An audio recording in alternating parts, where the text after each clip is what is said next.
नमस्कार दोस्तों। Supreme court के चीफ जस्टिस रहे DY चंद्रचूड़, उन्होंने कितनी इज्जत कमाई और कितना अपमान जाते जाते वो कमा गए, ये हम सब ने देखा है।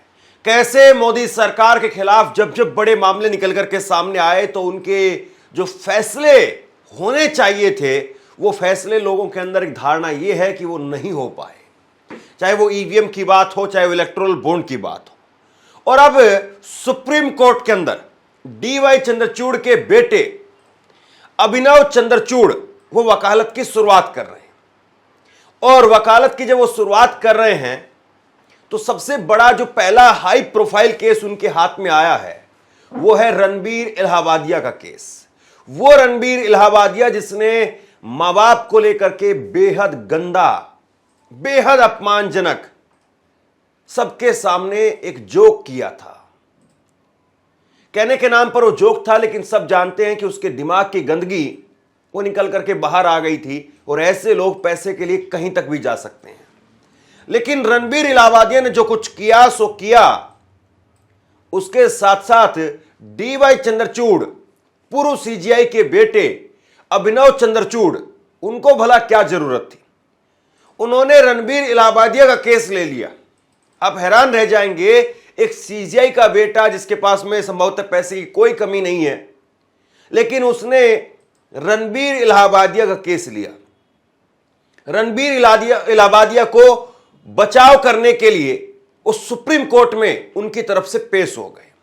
और सुप्रीम कोर्ट में फिर 2 जजों की बेंच इस मामले की सुनवाई कर रही थी। उन्होंने ना केवल रणबीर इलाहाबादिया को तगड़ी फटकार लगाई, बल्कि उसके साथ साथ DY चंद्रचूड़ के बेटे अभिनव चंद्रचूड़ को भी बेहद तगड़ी फटकार लगाई और कहा कि आप ऐसे आदमी का बचाव कर रहे हैं जिसके दिमाग में इतनी गंदगी भरी हुई है, ऐसे आदमी का आप बचाव कर रहे हैं।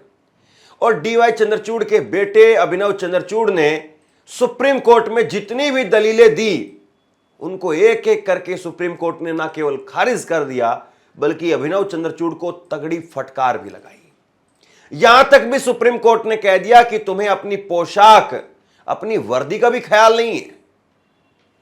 सोचिए, जिस सुप्रीम कोर्ट में आपका बाप CGI रहा हो अभी अभी, और उसी सुप्रीम कोर्ट में आप एक ऐसे गंदे भद्दे आदमी का बचाव करने के लिए उतर जाते हैं। आपको उमर खालिद नहीं दिखाई देता है, आपको तमाम दूसरे लोग दिखाई नहीं देते हैं, लेकिन आप रणबीर इलाहाबादिया के लिए वकील वाला कोट पहन करके पहुंच गए। और उसके बाद में जो फटकार लगाई वो आप देखिए। रणबीर इलाहाबादिया को सुप्रीम कोर्ट ने कह दिया है कि आप कोई भी शो नहीं करेंगे। और उनके साथ में और बाकी जो भी लोग हैं, चाहे वो रणबीर इलाहाबादिया हो, समय रैना हो या अपूर्वा मखीजा हो, इनको सुप्रीम कोर्ट ने कहा है कि आप कोई भी शो ऑन एयर नहीं करेंगे। मतलब अगला कोई भी शो आपका नहीं आएगा। तो सबसे बड़ी जो चीज है, सुप्रीम कोर्ट ने एक तरीके से इनकी दुकान पर लात मार दी है। इसके बाद में सुप्रीम कोर्ट ने कहा कि शर्म आनी चाहिए, अपने मां बाप के साथ में यह क्या किया, रणबीर इलाहाबादिया को कहा। और उसके बाद में जस्टिस सूर्यकांत और जस्टिस N कोटेश्वर सिंह की बेंच ने कहा कि इनके यानी रणबीर इलाहाबादिया के दिमाग में गंदगी भरी हुई है, ऐसे व्यक्ति का केस हम क्यों सुने। पॉपुलर होने का मतलब यह नहीं है कि आप कुछ भी कमेंट करें। आप लोगों के माता पिता की बेइज्जती कर रहे हैं, ऐसा लगता है कि आपके दिमाग में कुछ गंदगी है। जिस विकृत मानसिकता का प्रदर्शन किया है उससे पूरा समाज शर्मिंदा है। सोचिए, सुप्रीम कोर्ट के जजों की जो है वो बाध्यता है कि कोई उनके पास में आता तो उनको सुनवाई करनी पड़ती है। लेकिन सबसे बड़ी बात यह है, इससे ज्यादा शर्मिंदगी की बात रणबीर इलाहाबादिया के लिए और क्या होगी। सुप्रीम कोर्ट के जज कह रहे हैं कि हम तेरे जैसे लोगों को सुने क्यों सुने तेरे जैसे लोगों को? तुम पॉपुलर होने के लिए कुछ भी बोल दोगे क्या? मोटे भाषा में अगर आप समझे तो यह फटकार लगी है। सुप्रीम कोर्ट ने रणबीर इलाहाबादिया को निर्देश दिया है कि वह कोर्ट की अनुमति के बिना देश छोड़ करके नहीं जा सकते हैं और उन्हें अपना पासपोर्ट पुलिस के पास में जमा करने को कहा गया है। रणबीर इलाहाबादिया के वकील अभिनव चंद्रचूड़ ने बताया कि यूट्यूबर को जान से मारने की धमकियां मिल रही हैं। उनकी जीभ काटने पर 5 लाख रुपए का इनाम रखा गया है। इस पर कोर्ट ने अभिनव को टोकते हुए कहा कि क्या आप यानी रणबीर इलाहाबादिया द्वारा इस्तेमाल की गई भाषा को डिफेंड कर रहे हैं। यहां पर चंद्रचूड़ जो है वो अपनी शान पत्ती दिखाने की कोशिश कर रहे थे, अपनी वकालत जो पेश करने की कोशिश कर रहे थे। कहा कि भाई इनको तो धमकी मिल रही है, इनकी जीभ काटने की धमकी दी जा रही, 5 लाख का इनाम रख दिया है। तो सुप्रीम कोर्ट ने कह दिया कि आप ऐसे आदमी का बचाव करने के लिए खड़े हुए हैं कि क्या यहां पर। फिर उसके बाद में अभिनव चंद्रचूड़ ने कहा कि साहब इनके खिलाफ अलग अलग जगह पर एफआईआर की जा रही है, आप ऐसा करिए कि इनकी सारी एफआईआर को एक ही जगह कर दीजिए ताकि इनको भागना नहीं पड़ेगा। असम में भी एफआईआर हो रही है, गुवाहाटी के अंदर एफआईआर हो रही है, महाराष्ट्र में एफआईआर हुई है, मुंबई में एफआईआर हुई है। तो वो कह रहे हैं कि इनको अलग अलग जगह पर भागना पड़ेगा, इनकी परेशानियां बढ़ेंगी, इसलिए आप सारी जो एफआईआर है उनको एक ही जगह कर दीजिए। लेकिन सुप्रीम कोर्ट ने इस पर क्या कहा, सिर्फ 2 राज्यों में एफआईआर है, सब ऐसे ही आते हैं। कई एफआईआर हैं, एक मुंबई में है, दूसरा गुवाहाटी में है, दोनों एफआईआर एक समान भी नहीं है, दोनों में अलग अलग आरोप लगे हैं। ऐसे में एक साथ सुनवाई की मांग कैसे की जा सकती है। मतलब सुप्रीम कोर्ट ने डीवाई चंद्रचूड़ के बेटे की जो धज्जियां उड़ाई है ना, वो आप देख लीजिए। सुप्रीम कोर्ट से जब उस डीवाई चंद्रचूड़ के बेटे ने कहा कि सारी एफआईआर एक जगह कर दीजिए, तो सुप्रीम कोर्ट ने कहा कि सारे ऐसे ही आते हैं यहां पर जिनके खिलाफ अलग अलग जगह पर एफआईआर होती है, तो क्या हम सबकी एफआईआर एक जगह कर दें, उनको सबको राहत दे दें। उन्होंने अगर कोई क्राइम किया है तो दूर दूर जगह भागे। मतलब कानून से बंधे हुए जरूर थे सुप्रीम कोर्ट के जज, लेकिन नैतिकता के आधार पर वो जो कुछ कर सकते थे, जो कुछ सुना सकते थे, जो कुछ लताड़ लगा सकते थे, उन्होंने जरूर लगाई। इसके बाद में जस्टिस सूर्यकांत ने इलाहाबादिया का प्रतिनिधित्व कर रहे वकील अभिनव चंद्रचूड़ से पूछा कि क्या आप इस तरह की भाषा का बचाव कर रहे हैं। चंद्रचूड़ ने स्वीकार किया कि इलाहाबादिया द्वारा इस्तेमाल की गई भाषा से वह घृणा महसूस करते हैं। अब उनको मानना पड़ा, डीवाई चंद्रचूड़ के बेटे को मानना पड़ा कि हां मैं भी घृणा महसूस करता हूं जो इसने कहा है। लेकिन उन्होंने कहा कि सवाल यह है कि यह कोई अपराध नहीं है। उन्होंने अपूर्व अरोड़ा में मामले में दिए गए फैसले का हवाला दिया, जिसमें कहा गया कि शब्दों का इस्तेमाल अश्लीलता नहीं माना जाएगा। मतलब वो कानूनी कमजोरियों का सहारा लेकर के चंद्रचूड़ के बेटे उनको बचाने का काम कर रहे हैं। मतलब आपके बाप ने यहां पर खड़े होकर के देश को बड़े बड़े फैसले सुनाए और आप उसी सुप्रीम कोर्ट के फैसलों को निकाल करके, उनकी कुछ कमजोरियों को निकाल करके आप जो है वो एक ऐसे आदमी का बचाव करने के लिए खड़े हो गए हैं। इससे ज्यादा शर्मनाक बात और क्या होगी। और ये सब कुछ किस लिए, सोचे जरा इस बात को। जाहिर सी बात है रणबीर कपूर ने बड़ी अमाउंट दी होगी, बड़ा पैसा दिया होगा। रणबीर इलाहाबादिया ने बड़ी अमाउंट, बड़ा पैसा दिया होगा। तो ये रणबीर इलाहाबादिया को बचाने के लिए, पैसों के लिए आप कर रहे हैं क्या? ये सवाल तो अभिनव चंद्रचूड़ से भी पूछा जाना चाहिए। अब देखिए जस्टिस सूर्यकांत जो है फिर इस बात से सहमत नहीं दिखे। मतलब वो कह रहे हैं कि अश्लीलता शब्दों से नहीं नापी जा सकती है, वो ये इन्होंने कोई आपराधिक अपराध नहीं किया है, तो इससे जस्टिस सूर्यकांत सहमत नहीं दिखे। जस्टिस सूर्यकांत ने कहा कि अगर यह अश्लीलता नहीं तो फिर अश्लीलता क्या है? क्या अपूर्वा अरोड़ा मामले में फैसला आपको जो चाहे कहने की छूट देता है?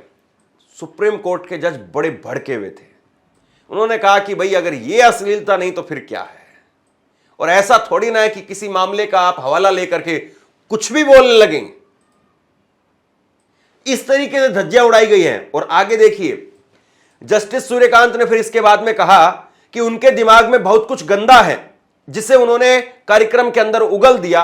वे माता पिता का भी अपमान कर रहे हैं, न्यायालय को उनका पक्ष क्यों लेना चाहिए? इसके बाद में अभी और भी बहुत कुछ सुनना बाकी आपको। जस्टिस सूर्यकांत कह रहे हैं कि भाई जो आदमी अपने मां बाप का अपमान कर रहा है, अदालत उसका पक्ष क्यों ले, अदालत उसके ऊपर रहम क्यों बरते? यह बात हुई है। और जब चंद्रचूड़ ने कहा कि उनके सहकर्मी यानी चंद्रचूड़ के जो साथी वकील हैं वो पुलिस स्टेशन गए तो उन पर भीड़ ने हमला किया, तो जस्टिस सूर्यकांत ने कहा कि जस्टिस सूर्यकांत ने वकील के पुलिस स्टेशन जाने पर असहमति जताई। जस्टिस सूर्यकांत ने कहा कि वकील गए ही क्यों, किस कानून के तहत गए? सिर्फ इसलिए कि आप पैसे दे सकते हैं और वकील ये सेवाएं देना शुरू कर देंगे, यह वकीलों की पोशाक का भी अपमान है। मतलब जो आपकी वर्दी है, इस वर्दी का भी अपमान है। मतलब एक नहीं चली, चंद्रचूड़ के बेटे की एक दलील नहीं टिकी, सारी दलील एक एक करके खारिज हो गई, सारी की सारी दलील। बस इस बात पर जो है राहत जरूर मिली कि उनको गिरफ्तार ना किया जाए, इस बात पर राहत जरूर मिली। बाकी पासपोर्ट उनका जब्त कर लिया गया, उनको ये कहीं पर भी जो है वो शो ऑन एयर नहीं होगा, इस बात पर भी रोक लगा दी गई। और उसके बाद में जो कुछ कहा है वो तो कम है ही नहीं। और इसके बाद में भी जब इतना सब कुछ सुनाया जा रहा था तो अभिनव चंद्रचूड़, जाहिर सी बात है, वो अपने इस केस के अंदर अपना दमखम दिखाने की कोशिश कर रहे हैं। हाई प्रोफाइल केस है और बहुत सारे लोग ये काम करते कि अपने आप को भी पॉपुलर करने के लिए, वरना चंद्रचूड़ के बेटे अगर किसी और केस में जाते तो हो सकता है कि उनको इतनी पॉपुलैरिटी नहीं मिलती, इतनी खबर नहीं मिलती, इतनी कवरेज नहीं मिलती। अब उनको भी कवरेज मिल रही है। सोचना यह भी होगा कि क्या चंद्रचूड़ के बेटे, उन्होंने भी फेमस होने के लिए रणवीर इलाहाबादिया का केस लिया है। खैर, रणवीर इलाहाबादिया का केस जब उन्होंने लिया तो अदालत में जाकर के इस बात का रोना रो रहे हैं कि हमारे साथी वकील जब इनके बचाव में पुलिस थाने के अंदर गए तो उनको पीट दिया गया। जज ने कहा कि आप गए क्यों वहां पर, किस कानून के तहत चले गए, किसने आपको हक दिया है? क्या आपको पैसे मिलेंगे और पैसे के लिए आप जो है वो थाने के अंदर चले जाएंगे? क्या आपका अधिकार था कि आप थाने में जाकर के वहां पर बैठ गए या थाने के अंदर चले गए? इस तरीके की फटकार लगाई और फिर उसके बाद कह दिया कम से कम अपनी इज्जत का, अपनी वर्दी का तो ख्याल कर लेते। जब चंद्रचूड़ ने कहा कि इलाहाबादिया की मां को भी धमकियां मिल रही हैं, आखिरी दांव लगा दिया फिर कि मां को धमकियां मिल रही, कम से कम इस पर तो जस्टिस जो है वो कुछ ना कुछ नरमी दिखाएंगे। मां को धमकियां मिल रही हैं तो जस्टिस सूर्यकांत ने जवाब दिया। उन्होंने कहा कि माता पिता को कितनी शर्मिंदगी पहुंचाई है, इन्होंने, रणवीर इलाहाबादिया ने माता पिता को कितनी शर्मिंदगी पहुंचाई है हम जानते हैं। उन्होंने सवाल कहां से कॉपी किया? दरअसल ये जो रणवीर इलाहाबादिया ने जो बोला है, ये रणवीर इलाहाबादिया ने कॉपी किया है फॉरेन कंट्री से। वहां किसी शो में ऐसे बोला गया था और वही हूबहू उठा करके इन्होंने यहां बोल दिया। इनको लगा कि वहां भी चल गया, यहां भी चल जाएगा, हम भी फेमस हो जाएंगे, वर्ल्ड वाइड फेमस हो जाएंगे। लेकिन यह नहीं पता था मिट्टी में मिल जाएंगे। कुछ ऐसे समाज है जहां वे उन लोगों को चेतावनी देते हैं जिन्हें कार्यक्रम नहीं देखना चाहिए, वो सावधानी बरतते हैं, लेकिन आपने तो कुछ भी नहीं किया। तो कुल मिलाकर के इस तरह से कड़ी फटकार डीवाई चंद्रचूड़ के बेटे अभिनव चंद्रचूड़ को सुप्रीम कोर्ट में लगी है।